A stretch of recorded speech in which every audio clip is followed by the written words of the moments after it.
Good morning. I don't know why I always have this.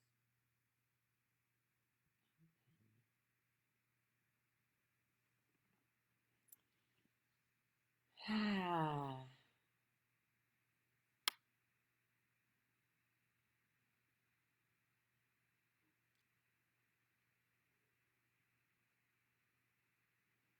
just gonna wait a few minutes.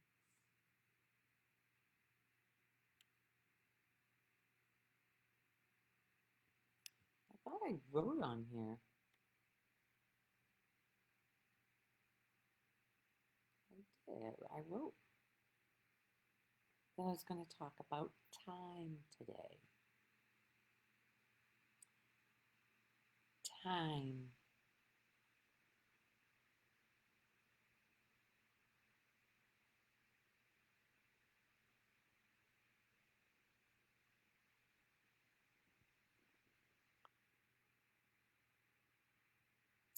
Albert Einstein said, "The past, present, and future are only illusions, if even if stubborn ones. Time in itself absolutely does not exist. Time isn't real. Doesn't exist. There's no time in nature, and we are not separate from nature. We are nature. So, in order to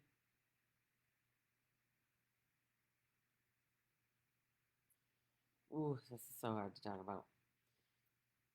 The timeline, birth to death, is the illusion, is the dream of separation.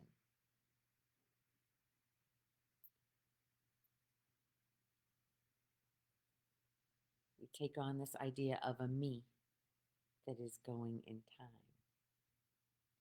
When we collapse time and realize that it really isn't real, the me is gone. The me only lives in that timeline, which is what we call the dream of separation.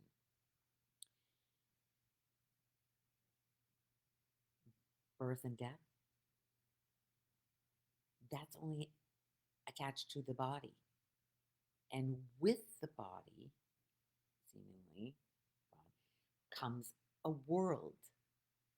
Seeming each me person has its own world. No one knows about that world but the me. I don't know about your world. I don't know about Peter's world. He doesn't know about mine.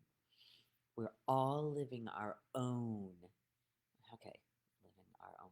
God, all of that. Okay, so when I'm talking like that, when I say I, me, person, that's all the dream. Literally, nothing is happening. Nothing is happening here. Each, oh, each person. Hi, Jimmy. Thanks for dropping in. Always time to talk. I love you. Have a great day. Anyway, so this me, which we believe ourselves to be, like I said last week, is a wall inside of a me, of a person. So everything that seemingly happens out there hits the me. Ouch. It hurts. It's taken personally, as if I'm a victim of life. I am a victim of life. It's not true. No one is a victim of life because no one's real. It's just a dream. Literally, this is all a dream that we believe in. But it is possible to be in the dream, but not of it, to be watching it. Oh, I heard something this week. Okay, think about being at the movie theater and everything that you're watching on the movie, on the screen, that's all illusion. None of that is actually happening. But your body's going through everything just like it's in the movie. That's what it's like. That that projector, that machine, that machine. Ooh, this is so good. That machine that's projecting the movie in that light onto the screen is what's it, the machine is what's projecting that out there. So the machine is our mind projecting everything that's happening, seemingly happening. But the only reason you believe it's happening is because you have memories and you have future thoughts. Memories are just thoughts of the past and thoughts of the future that create the timeline, which isn't real. That's literally just thought. It's it's thoughts. Can you touch a thought? Is a thought real? It's not real. There is only now. And when the now is recognized, it's already the past. When it is seen, that's why nothing is actually happening. When you collapse the timeline,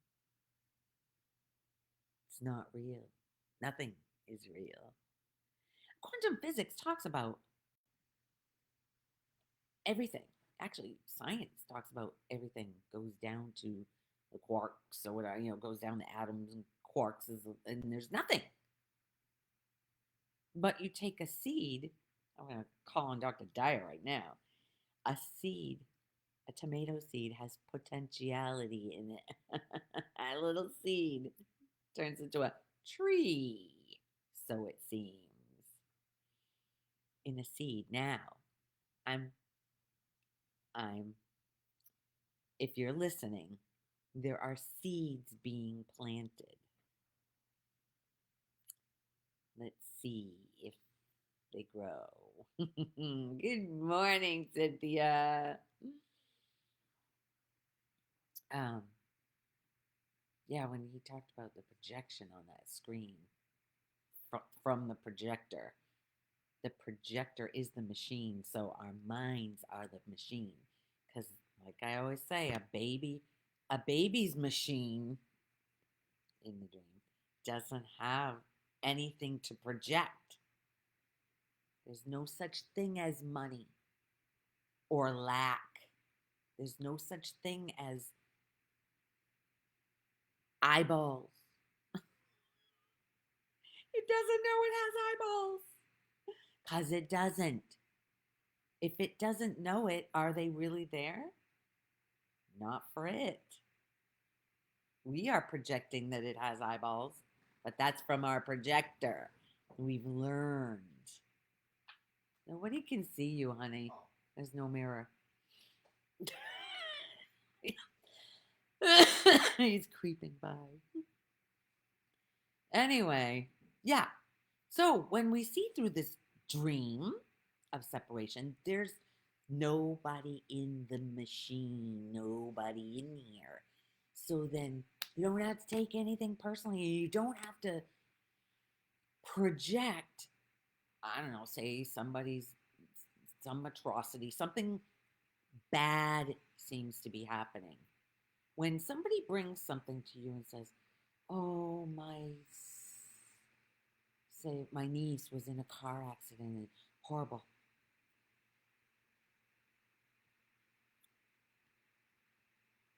There's no car.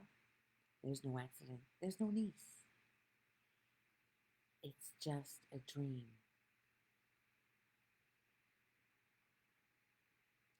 And I don't want you to jump to it's just a dream and negate, because you've still got a belief in a me.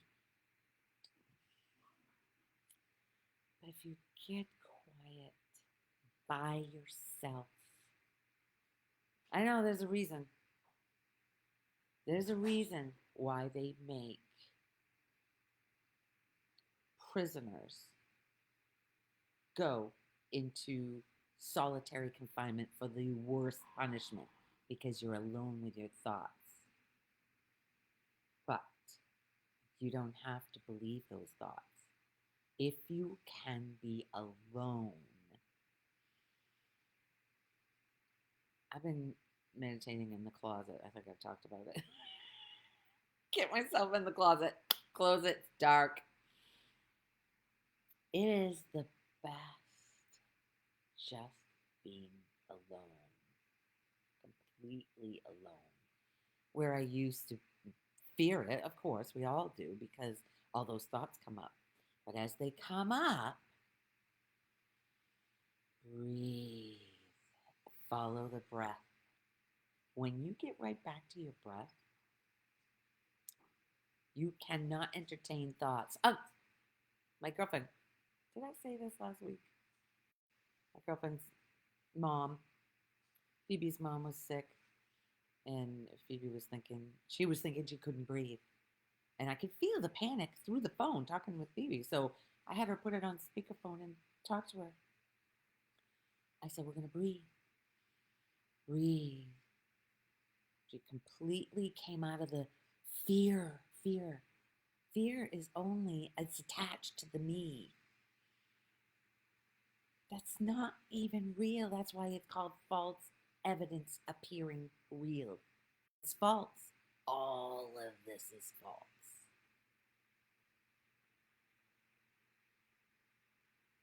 We don't see with our eyes, really see.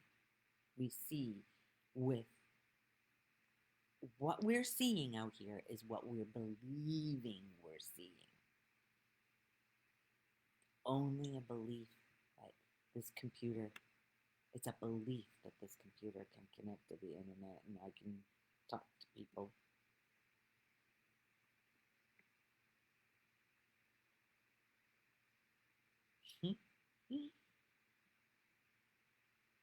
I know it sounds crazy, but if you've been following me like Cynthia, I'm sure that you can, especially listen to Hope too. She just says it a little different. We all do. We all say it a little different. It's whatever can grab you, so you can disappear and come from the now, where joy and happiness is all that's actually real. Love, joy, and happiness.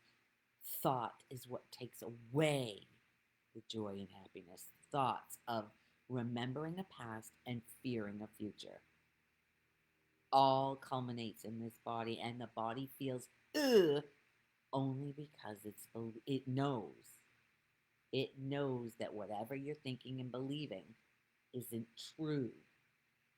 Use everything that makes that contraction inside. Breathe into it. Use it to see none of that is real. My niece had an accident. She's in a coma or whatever. Ooh, there's that. Breathe into it. It's not mine. It's not real. Doesn't mean that you can't have compassion for the person, compassion for yourself. It's just, but you know that it's not real, that this is a dream. And each thing that is brought to you is brought to wake you up to the dream, to the screen. The screen. Okay, so think about the projector. The screen is what you think you're seeing is on the screen. It's there. It's yes, Eugene. Hope yeah.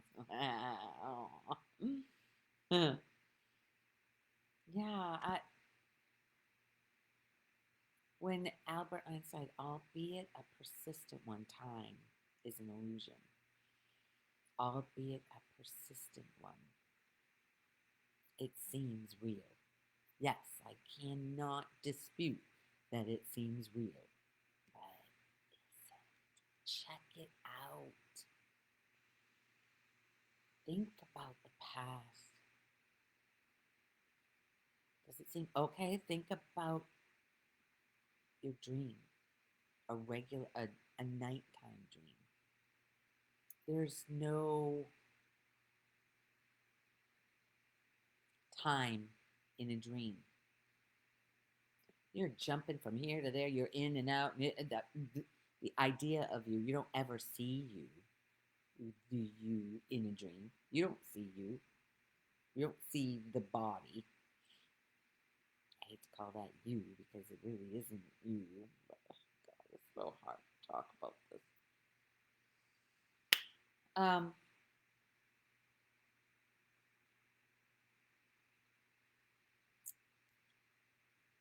There's no image of a body, a Lori in a dream, in the dream, the nighttime dream.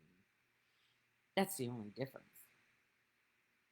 That and there's jumping from place to place without any vehicle.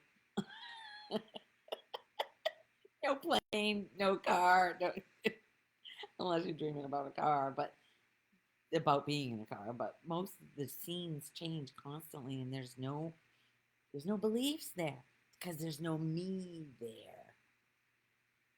But didn't it seem real? You wake up and go, God, it was so real. Each person that has died and come back talks about it being so real. So much so, because our memories, we lose them. They fade. I mean, when I look back at my journals written, uh, as it is today, when I think about what happened, in order to write this book, I had to go back to my 1998 journal, 1998 to 2000. And writing about what? It's like, oh my God, I thought of that totally different today than what I wrote there when it was fresh. Everything is constantly changing. You can't hang on to anything. But the people who have, quote unquote, died and come back, all of them talk about how real, and they don't forget. It is the feeling of the unconditional love, the pure love and peace that they feel when that body is dropped, when they are outside looking down at it. There's no more anxiety that comes along with believing that I'm a person and I can do it wrong or they do it wrong to me, all of that shit. Those stories, there's none when the mind drops. So the body drops. There's no uncomfortable anymore.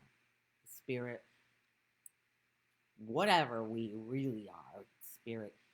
I mean, you can, if you say spirit, there's the mind can't put it in a box.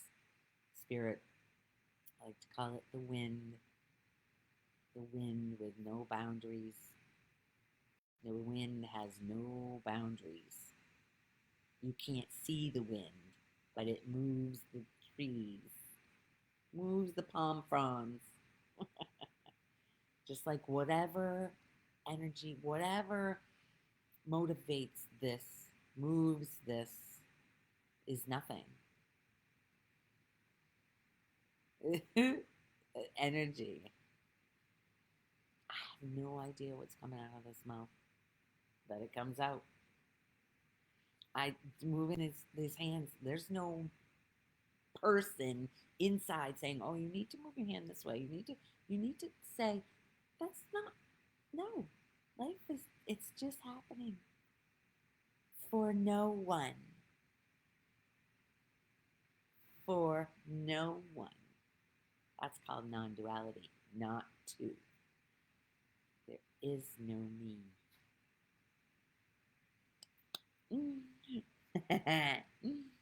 mm. Can you imagine? I think this is what I wrote this week. Can you imagine when you realize there is no me? There is no person, no identity to uphold. What does it matter what anything looks like? There would be no plastic surgery. Because if this isn't me, what do I need to prove to anybody? If there's no me here, there's no me over there. There's no one. I know this sounds crazy, but there's something making you listen because it's hitting some. There's a familiarity because we all know this on the deepest level. We all know this. That's why it feels good to hear it. We know it, but we're so conditioned to believe we are a me that it's not easy to, well, we think it's not easy to let it go. Because every time there's a pain inside, or and then it comes up with all kinds of stories of why there's a pain, blah blah blah. All the stories, all the story. If who are you without your story? If there's no story of Lori being born and being not loved, looking like she wasn't loved growing up. If that wasn't real, imagine all the stories of the parents and the childhood, the certain teachers that did me wrong, or the whoever did me wrong. I'm a victim of them. All of that. If it isn't real, if you couldn't believe it, that past is literally living in thought. Is thought real? Can you touch a thought? Can you grab it? Can they open up your head and go, oh, there's the thoughts, there's the memory, there's the past? Nope. And now it's easier to understand in the future because that's the fear of the future. There's not going to be enough. I'm going to die. That's the worst fear for the me, is that it's going to die. Because it believes it's something. It isn't anything. The future is not it's never going to be here. The future will never be here. When such and such okay, say there's a wedding next weekend in the future. When the next weekend gets here, that's now. It's never going to be in the future. Nothing is in the future. Nothing. There is no future. That one's easy to understand because it's blank. Your mind can fill in, like tries to imagine itself at the wedding, what it's going to wear, what, blah, blah, blah, all of that shit. It doesn't know. It can't know. It thinks it knows. Oh, it thinks it knows. How do you know? Ask yourself. Anything that arises that feels uncomfortable, how do I know? How do I know? If it feels good inside, you don't need to know anything. You don't need to ask, how do I know? But if it feels uncomfortable, how do I know what I'm thinking right now?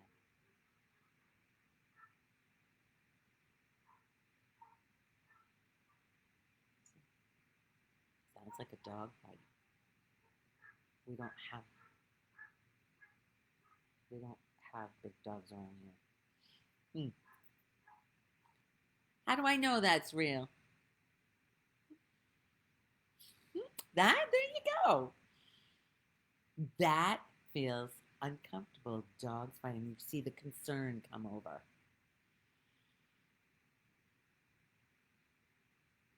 It's literally part of the dream. It's not real. It's imagination. Ooh. Then there can be an ease inside. An ease.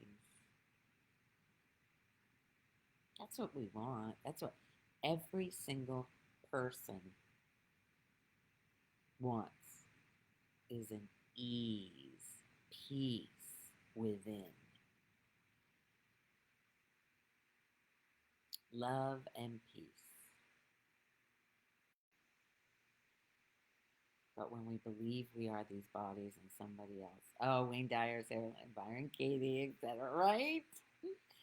Yeah. Yeah. Wayne Dyer, he was a, yeah, I still have, oh, that man, that was in the very beginning. I was 35 years old. I just, I just turned 60. See, all of that is all timeline. None of it's real. But believing that, that's the story of Lori.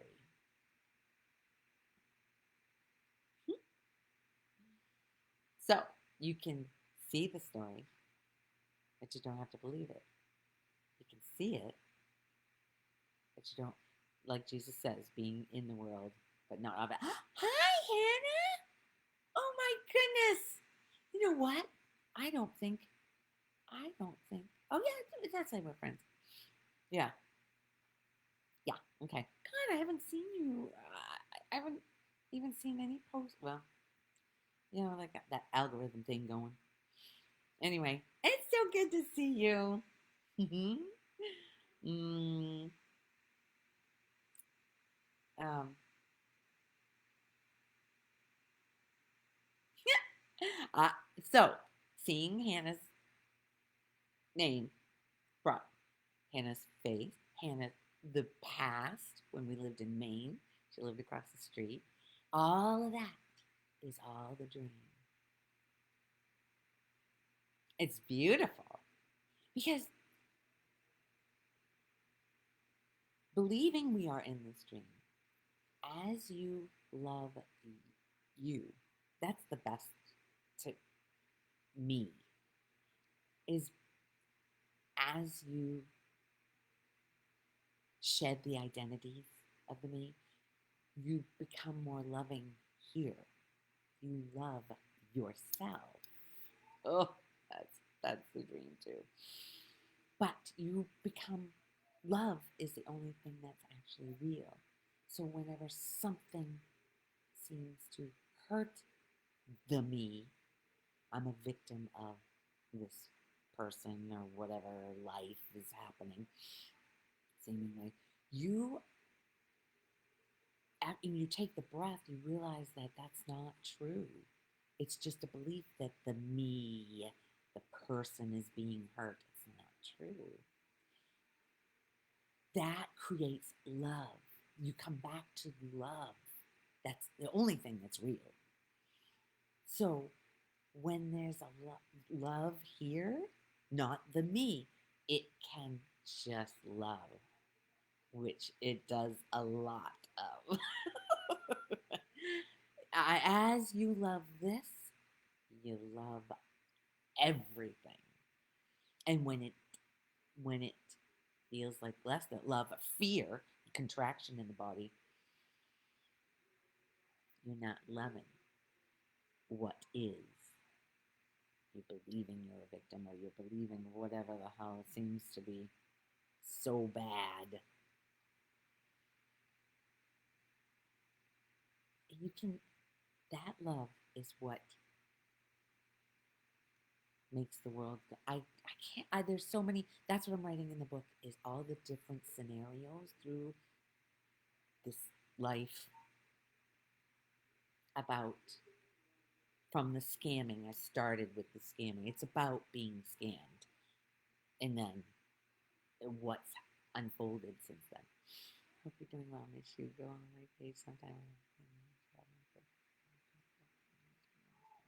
Oh, I will go on right after I get off here, which is soon. It's just a half an hour usually.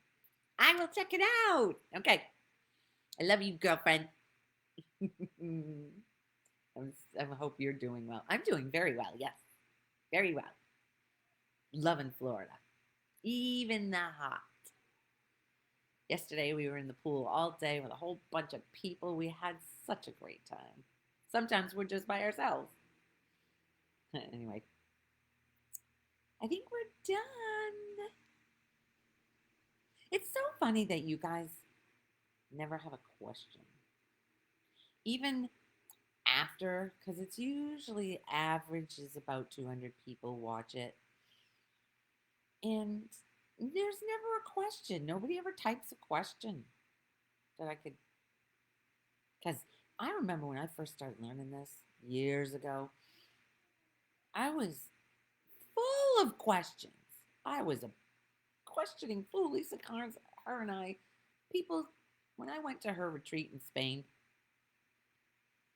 this is all part of the dream. I went to Lisa's retreat, blah, blah, blah, blah. Anyway, when I went there, everybody knew me. I didn't know anybody. That was weird. All those people knew because of me just grilling her, not because I didn't understand when I went to Jeff Foster's silent retreat for 5 days of silence. Anybody who sees me goes, no way you weren't silent for 5 days. And I was. I could not speak. I couldn't read. I couldn't write. I couldn't do anything. It was zero. We couldn't even look in somebody else's eyes. It was within for 5 days. It changed some shit. it totally messed us. So Lisa Carnes, who is a non-duality teacher, got me to see. She cleared up so much because I didn't understand what the hell. What? Anyway. Hers was supposed to be a 14-day silent retreat. It was 14 days, all right, but I wasn't silent. And she didn't get mad. She didn't make me either. Boy. This life has been amazing. Amazing. The experiences along the way. Coming right back to the love. That's it. Watch those thoughts when they're saying you've done it wrong, or you can do it wrong, or somebody else has done it wrong. It hurts. Breathe. Realize that that's just a thought. You can never do life wrong. You aren't separate from God or life or whatever the hell is doing all the energy that's doing this. It's perfection. And if we say it's not, you're saying it's getting it wrong. It's a perfect woven tapestry. Everything. Oh, I was on a thing this week. It was called Take Your Power Back with my girlfriend. And a lady was talking and on a Zoom call. And I said to her, feel it. And she goes, Lori, I don't want you butting in. And I just, I'm sorry. That's all. No pain. No pain here. And she's never, ever in her life spoken up to anybody like that. Or it does come out in anger and she feels so much regret. She did something wrong. She was going to apologize to me. And Judy, the one who's hosting the whole thing, said, do not. Because she knows that if I take it personally, I know how to deal with it. I know that that's from the person which isn't real. It was beautiful because it got her to see. She was so grateful. She's so grateful that she was able to be not chastised or belittled for speaking out, for doing it wrong. So it was such a beautiful unfolding. I think that might go in the book too. Because it gave her permission to be herself, to be okay with this and to love it instead of hating it and belittling it and saying it did something wrong. You can't, it's not possible to do something wrong. Imagine that. Imagine it.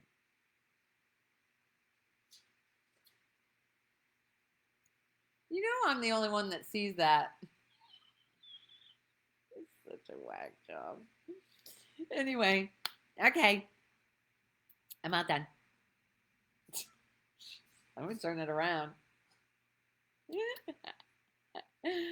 I love you guys. Thank you for being here, whether you're here live or after.